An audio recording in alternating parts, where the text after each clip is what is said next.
Sahabat Kompas, jumpa lagi di acara ngobrol bareng soal perumahan rakyat. Kalau yang di episode sebelumnya kita ngobrol secara nasional, kali ini kita mau lebih spesifik di Jakarta. Kenapa Jakarta? Karena Jakarta ini kan masih ibu kota ya, sejauh ini, dan dia adalah kota besar di Indonesia. Jadi problematika dapat rumah itu pasti akan lebih seru lah ya gitu. Nah, bersama saya masih ada Mbak Tina, peneliti Litbang Kompas. Halo Mbak. Apa kabar? Baik. Dan Mas Franky, produser Kompas ID. Nah, baru-baru ini Mas Franky ini belusuan di sejumlah sudut kota Jakarta yang ya mungkin tidak terlihat dari gedung-gedung yang megah gitu ya, tapi ada, dan mungkin juga ada di sekitar kita juga ya. Kita dengerin ceritanya gimana sih sebenarnya kehidupan masyarakat yang ada di banyak daerah di Jakarta ini. Mereka bisa punya rumahnya layak atau gimana? Jadi kalau kita ngelihat Jakarta kan biasa kesannya gedung tinggi, mewah kan, jalan bagus. Tapi kalau kita main agak ke belakang gedung-gedung itu ya kan kayak tidak jauh lah. Saya tuh dan teman videografer saya kan ada Arga namanya. Kita coba telusuri lah beberapa lokasi. Salah satunya di Kebayoran Lama, Jakarta Selatan. Kemudian ada juga sih beberapa tempat lain kayak di dekat sekitaran Ben Hill, Jakarta Pusat, dan satu lagi di kawasan Tambora ya, Jakarta Barat ya. Jakarta Barat. Okay. Nah, padat semua tuh ya kayaknya. Iya, kita memang mau lihat waktu itu kan untuk melihat ada nggak sih orang-orang yang memang tinggal di kan kita selama ini cuma baca atau di medsos lihat ada orang 3x3. Rumah petak ya. Isinya 15 orang, 6 orang, dan itu banyak gitu. Kayak di Kebayoran Lama itu kita nemu dia warga Jakarta, punya KTP Jakarta, udah tinggal di situ dari tahun 80-an. Oh, udah lama ya? Iya, dan dia tinggal di rumah petak 5 anak dan 1 istri. Jadi ada 7 orang tuh dalam satu rumah, 3x3. Jadi tidurnya di situ, ruang tamunya di situ, dapurnya di situ. Kalau toiletnya ada di luar. Jadi biasanya satu ruangan dihuni 15 orang.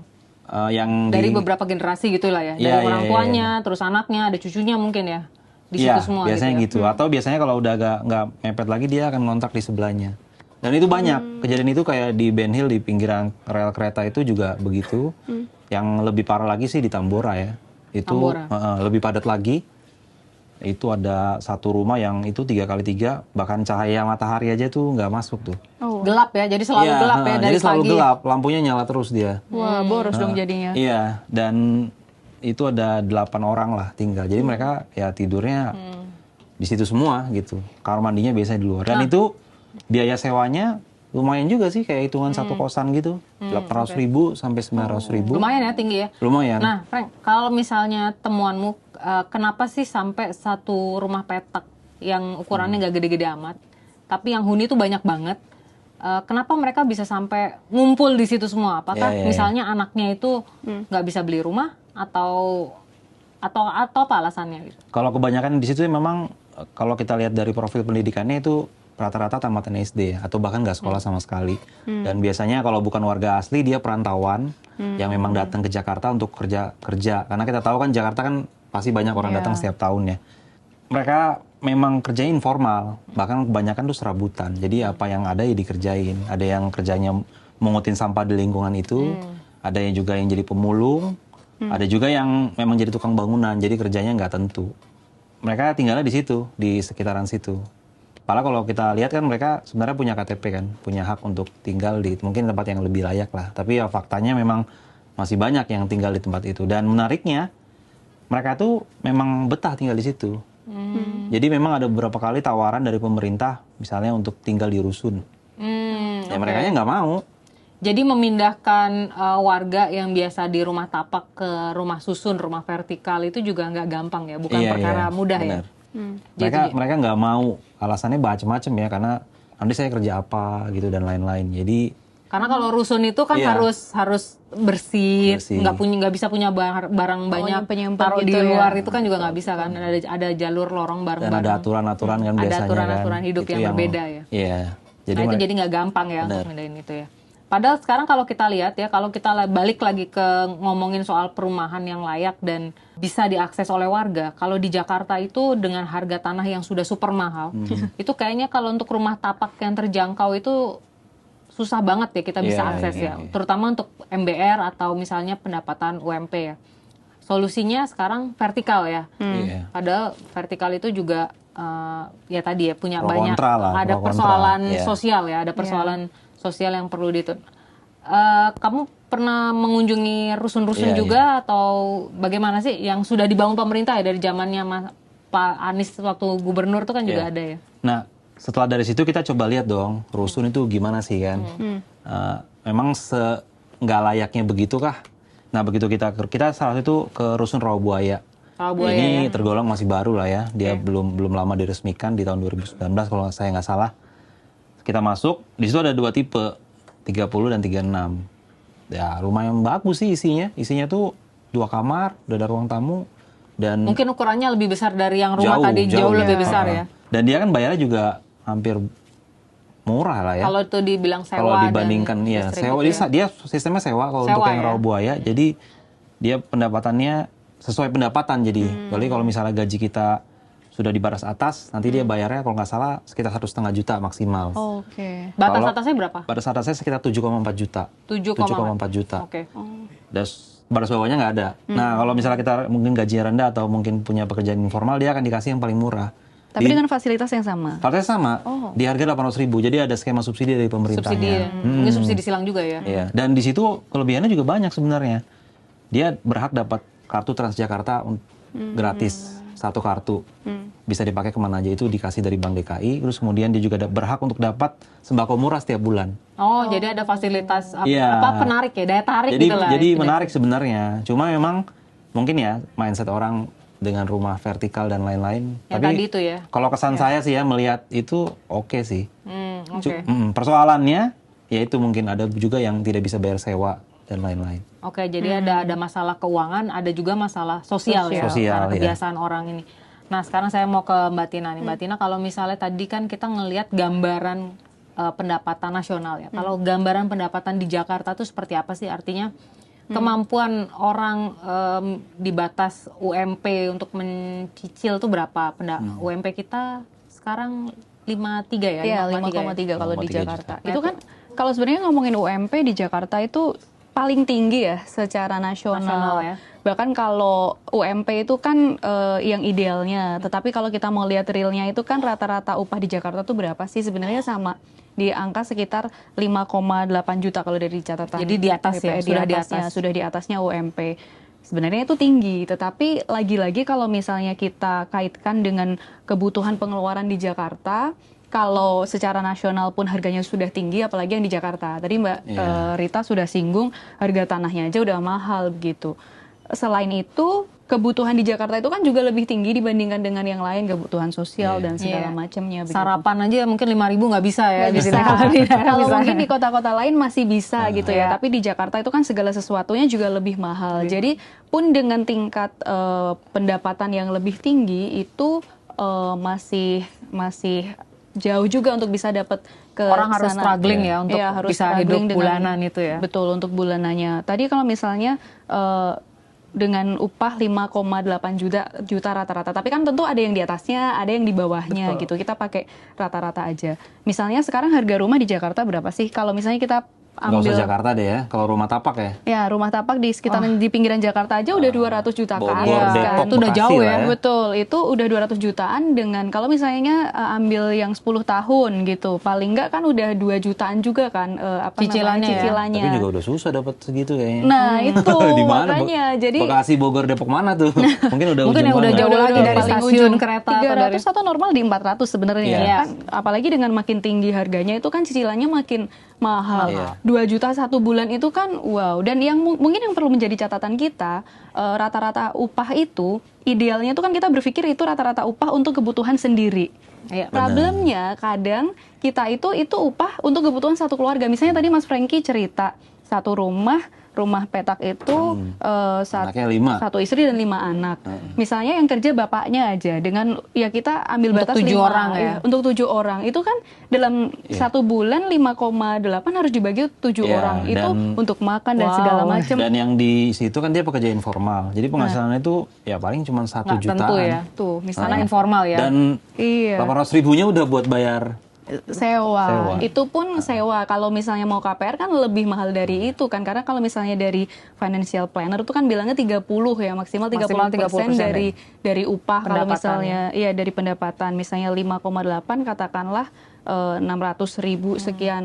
Itu kan lebih bukan 500, 1,5-an ya. Jadi lebih ini ya. Nah, kalau misalnya ada nggak Litbang memetakan ya dari kondisi seperti ini, dan saya kira ini sebenarnya kondisinya bukan cuma tahun 2025 aja ya, sebelum-sebelumnya kan memang sudah begini ya. Orang susah menjangkau perumahan karena antara pendapatan dan besaran cicilan itu nggak imbang gitu ya. Nah, kalau Litbang ada memotret nggak, Mbak? Siapa sih, kalangan mana sih yang paling senjang banget gitu loh kemampuan untuk memiliki rumahnya memiliki rumah. Kalau ngomongin kesenjangan kayaknya kita akan balik lagi ke soal backlog ya, tapi ini konteksnya Jakarta. Kalau misalnya di episode sebelumnya saya sebutkan 12,7 juta itu nasional. Di Jakarta ini hampir 1,4 juta. Artinya kan lebih dari 10% ya.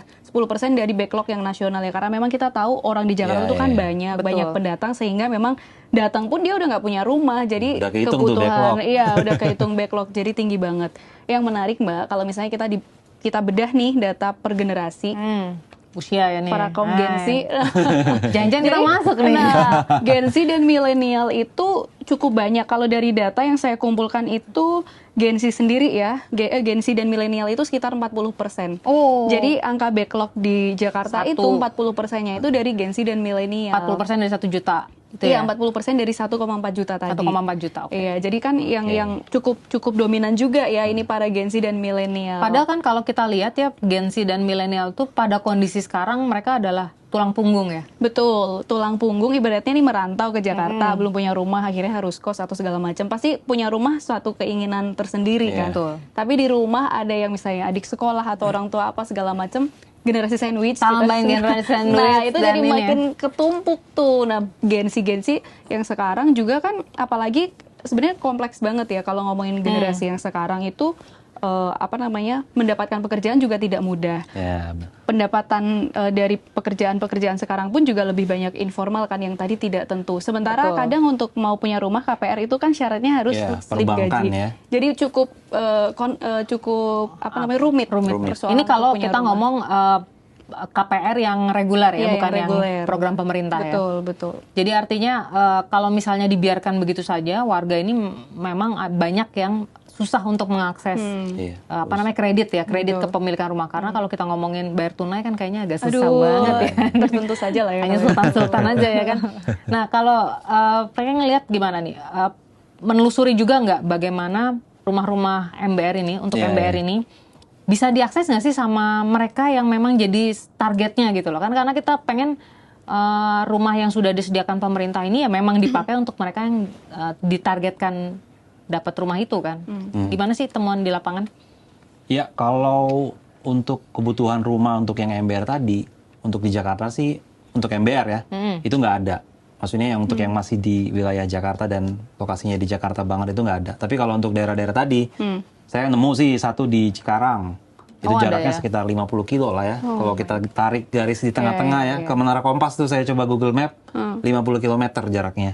Itu masih ada. Itu cicil perumahan subsidi, memang khusus untuk MBR, dan harganya sekitar 190-an juta. Jadi kalau misalnya diambil tenor 20 tahun, fix dengan bunga 5%, itu cicilannya sekitar 900.000 sampai 1,2 jutaan lah kalau tidak salah ya.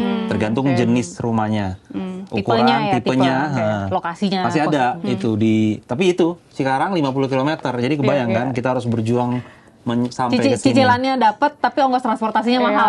Dan kesehatan mungkin. Kesehatan benar.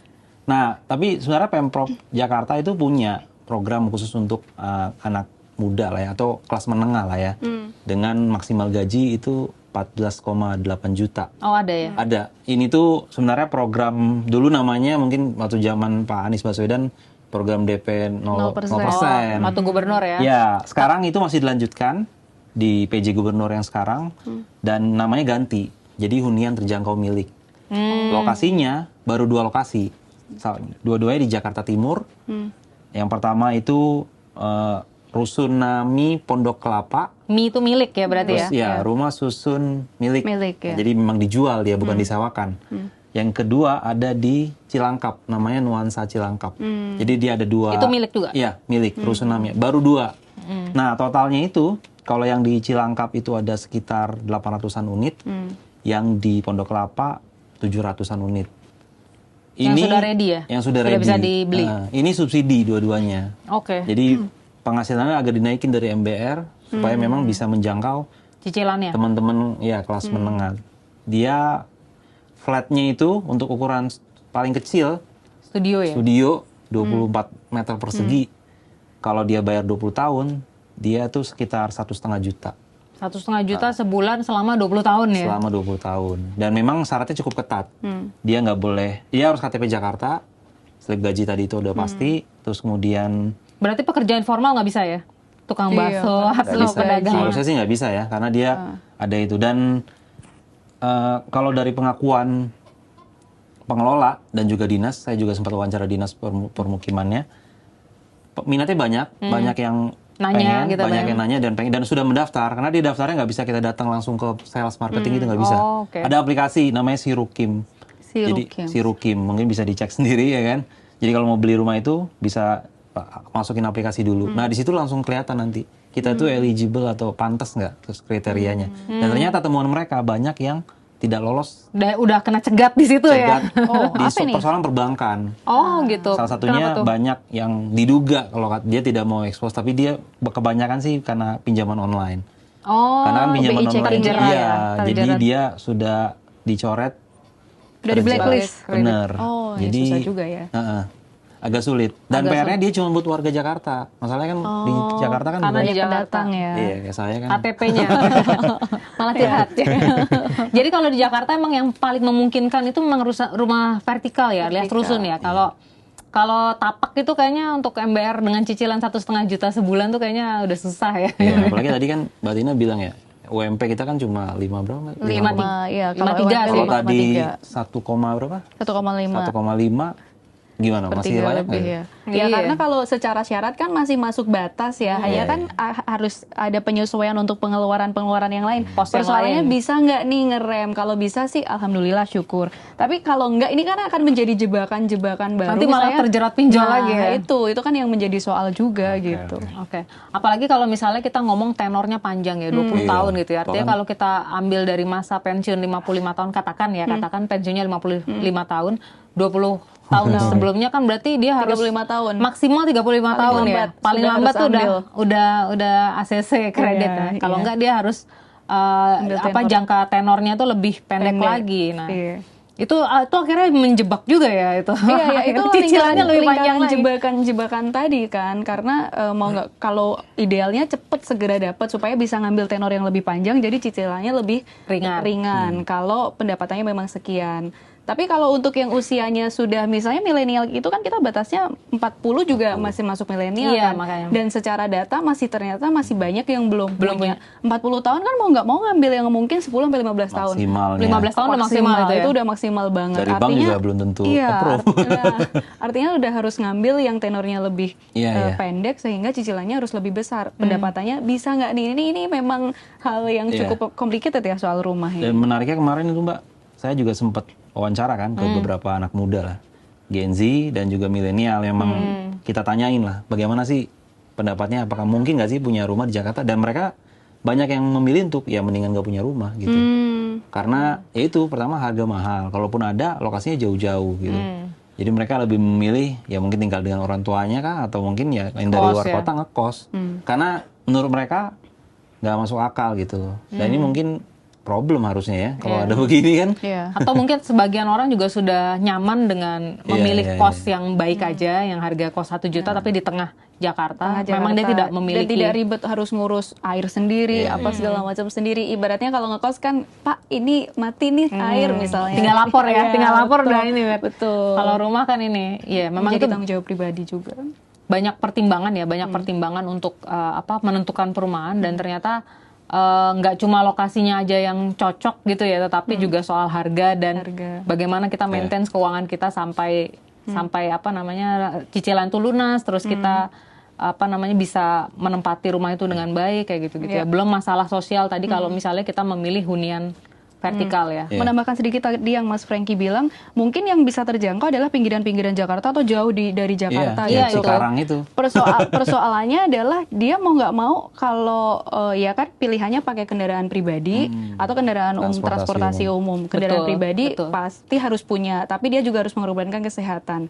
Kalau yang pakai transportasi umum mungkin itu better ya, tapi apakah sudah terintegrasi juga dengan baik? Apakah secara angkutan umumnya juga sudah tersedia dengan baik? Itu kan juga menjadi PR lanjutan lagi buat pemerintah. Dan biasanya kalau yang sudah dekat lahan atau perumahan yang sudah dekat transportasi umum harganya dia lebih mahal. Lebih mahal, betul. Nah, yang di Cikarang itu yang saya datengin itu jaraknya sekitar 10 kilo dari stasiun Cikarang.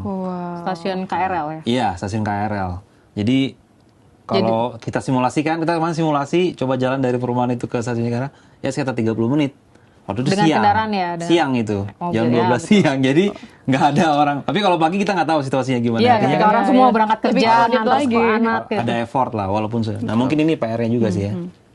Ya, jadi nggak cukup cuman perumahan aja yang disediakan pemerintah, tapi juga memikirkan infrastruktur pendukungnya ya, terutama akses menuju ke perumahan itu. Kalau kita mau 3 juta rumah itu terwujud dan sukses dan terserap oleh masyarakat, cuman terbangun doang kan juga mubazir ya. Karena kalau ngomongin bangun gitu kan, ya itu udah pernah ada beberapa kali project kan. Iya. Zaman Jokowi, zaman udah lahannya susah, bangunnya juga butuh biaya dan tenaga yang besar, ternyata tidak terserap. Nah, kita pasti akan punya liputan lagi, punya penelitian lagi soal perumahan ini. Jadi sahabat Kompas silakan untuk akses Kompas ID dan Harian Kompas untuk liputan yang lebih dalam, laporan kami yang lebih dalam. Kalau perbincangannya kita cukupkan sampai sini saja dan sampai jumpa.